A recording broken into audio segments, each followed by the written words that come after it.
मद्दाहों के चेहरे पर हंसी बिखेरने वाले मज़ाही अदाकार आज सबको उदास कर गए। मारूफ पाकिस्तानी मज़ाही अदाकार हाजी मंजूर किरलो इंतकाल कर गए। उनके अहले खाना ने मौत की तस्दीक कर दी। अहले खाना ने बताया है कि हाजी मंजूर किरलो गुज़िश्ता रात ड्रामे की शूटिंग से वापस आए थे, जिसके बाद वो खाना खाकर सोने चले गए। सुबह घर वालों ने कमरे का दरवाजा खटखटाया, लेकिन कोई जवाब नहीं मिला। काफी देर इंतजार के बाद दरवाजा तोड़ने पर उन्हें मुर्दा हालत में पाया गया। वाज़ेह है कि अदाकार मंजूर किरलो की मौत से कबल एक वीडियो भी सामने आई है, जिसमें वो अपने मद्दाहों और चाहने वालों को कह रहे हैं कि जब उनकी मौत आ जाए तो सब उनके लिए दुआ करें कि उन्हें अल्लाह जन्नत में जगह अता फरमाए।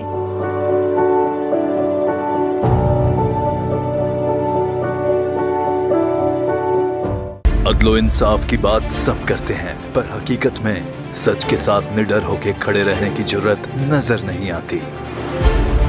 बोल ने तश्कील दी 10 कोर्ट रिपोर्टर्स की टीम, जो केस की बेस तक जा पहुंचे। पैनल पे सफ़े अव्वल के legal experts, court round up Neelam Arshad के साथ।